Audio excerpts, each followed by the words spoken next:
Robredo invited to the United States?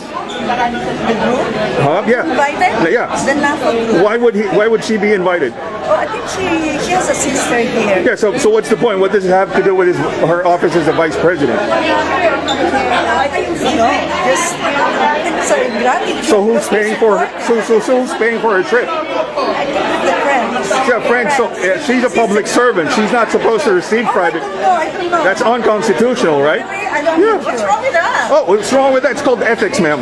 It's called ethics. He's going to college. I bet he's going to a great college right now. I wouldn't want to put his face on camera, but he knows ethics.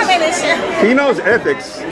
See? Yeah. I can cite ethics and I can talk ethics with him, and he's going to give me sources, peer reviewed. So you're paying for this out of your own pocket to support Robredo, who's not in an official function here in the United States right now. Is he here? Is Robredo here for an official function? Yes. Well, doing what? I think she's attending the NAFA conference. So for what? What does NAFA have to do with HUDCC?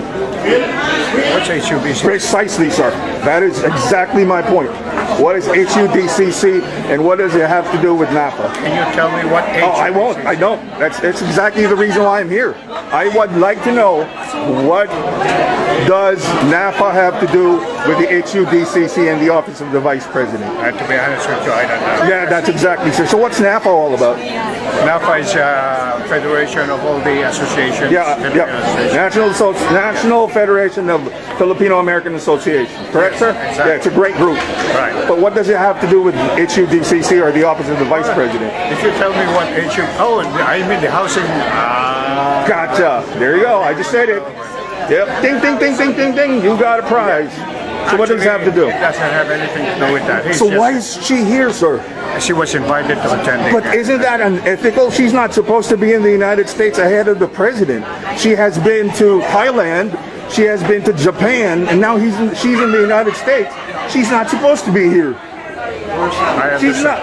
What is it's protocol. The president first before the vice president. I understand your point, but so I think the best person to ask is. Sa lahat ng mga Idiot Robredo followers sa Pilipinas, sa Amerika, sa Canada, sa Middle East, sa Europe, at sa lahat ng panig ng mundo, yung Panginoon ninyong Idiot Robredo, pinatunayan na naman na idiot siya. At kayo mga idiots rin, kasi sunod sa kabubuhan ng inutil na Vice President ninyo. Hindi namin Vice President yung hinayupak ng Idiot Robredo na yan. Kaya magsama-sama kayong mga idiots. Itong nakaraang araw, mula August 1 to August 7, maraming nagawa si President Duterte para iayos ang Pilipinas. Noong August 2, binisita ng Presidente Duterte ang bayaning sundalo na si Jerome Hacuba sa AFP Medical Center.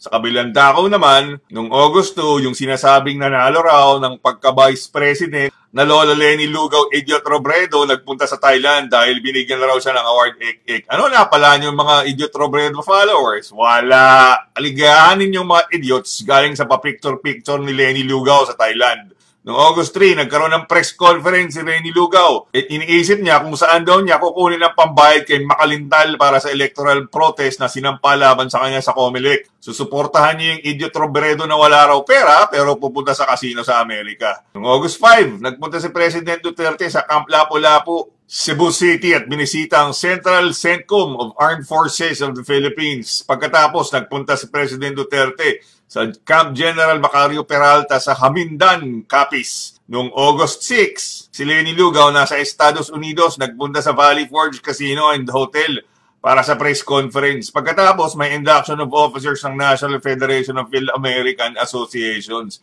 Hinarap ni Lugaw ang iilang mga Filipino na walang kinalaman sa Housing and Urban Development Coordinating Council at opisina ng Vice President. Ano na pala ninyong mga Idiot Robredo followers? Wala. Kaligayahan ninyong mga idiots galing sa pa-picture-picture ni Leni Lugaw sa Amerika. Susuportahan niyo yung Idiot Robredo na wala raw pera pero nagpunta sa casino sa Amerika. Pakinggan niyo yung sinasabi ni Leni Lugaw. Pennsylvania has been home almost home to our family, in as much as I have a sister-in-law who lives here. Nagpunta ng Philadelphia para salubungin pala yung sister-in-law niya. 10 minutes yan, walang katapusan. Kakwento niya yung buhay niya, wala naman tayong pakialam. Siyempre, natutuwa lang dyan, kapwa Idiot Robredo followers. Tapos may scripted question and answer session, more than 25 minutes ng kaek-ika na walang patutunguhan. If you are familiar with our Constitution, if you look at the Constitution, the Vice President doesn't have real powers except to wait for something to happen to the President. Parang sayang yata yung 6 years na naghihintay tayo. Budget, the office of the Vice President has one of the smallest budgets of departments of government. I think it's doable considering the many limitations of my office. As I've said, under the Constitution, we don't have a mandate to execute programs. But I think we can be a very good conduit, be an inspiration for, alam niyo po, siguro you're familiar naman with, sa atin kasi required yung mga corporate social responsibility programs of all the companies. And maraming companies yung naghahanap ng CSR programs but don't really know what to do. Walang katorya-torya, dak-dak lang ng dak-dak. Pumunta ng Amerika, dak-dak lang ng dak-dak ng walang punto. So, since the premise of the question is young Filipino Americans, and by young, siguro hindi naman yung edad ko na mga 20s, 30s. We have, I think, been living here for the longest time. Most of them have been were born here already. Siguro it would be a tremendous help kung magkaroon ng mga trips na sino-sponsor for them. There is one program now, I forgot the name of it. Ditong mapapamura ka talaga. Pasensya na po kayo. Putang ina, nagpunta ka sa Amerika para sa press conference na yung information ay pwede naman sabihin o ilagay yan sa internet or Skype or internet phone or broadcast sa YouTube. Pero hindi, putang ina, press conference ni Lugaw, wala pang 2 dosena ang dumalo. Walang international press, walang Philippine press, walang punto kundi magpa-cute. Sige, bilangin nyo kung ilan nandyan sa putang inang press conference na yan. Sa mga Idiot Aquino at Idiot Robredo followers, ibang klase talaga yung mga Panginoon nyo. Sarili nilang kabubuhan at corruption nilalathala sa buong mundo. Tapos kayong mga idiots, sunod pa rin ang sunod at samba pa rin ang samba sa Panginoon nyo, na kapwa nyo idiots. Ito ang pagpapatunay. Dahil idiots kayo at hindi nyo maintindihan sarili nyong pagiging idiot. Nung nakaraang linggo, pinakita namin dito sa Flip and Flips kung ano ang ginawa ni Lenny Lugaw sa Amerika. Alam na ninyo na naman siya lang lola ng mga idiots at nakapunta pa siya ng Japan, Thailand at Pennsylvania at San Francisco sa Amerika. Alam nyo kung saan galing ang pera na ginastos ni Idiot Robredo at ng kanyang mga Idiot Robredo followers upang makapamasyal sa Amerika? O, ipapakita ni Idiot Robredo ang inyong pag-ibig o kanyang pag-ibig sa inyo. Ang pinuntahan ni Idiot Robredo sa Amerika ay ang National Empowerment Conference sa pag-imbita ng National Federation of Phil-American Associations. At gumastos sila para sa hotel at conference sa Valley Forge Hotel and Casino sa Pennsylvania, USA. Ang major sponsor ng National Empowerment Conference ng NAFA ay ang Pag-ibig Fund. Ang Pag-ibig Fund ay nangangasiwa ng pambansang savings program at abot-kayang financing para sa mga tirahan ng mga Filipino. Nag-aalok ito sa mga miyembro nito ng panandaliang pautang at pag-access sa mga programa sa pabahay. Si Lenny Lugaw ang chairman ng Pag-ibig Fund. Ang Pag-ibig Fund ay nasa ilalim ng pamamahala ng Housing and Urban Development Coordinating Council, HUDCC, na kung saan si Lenny Lugaw rin ang chairman.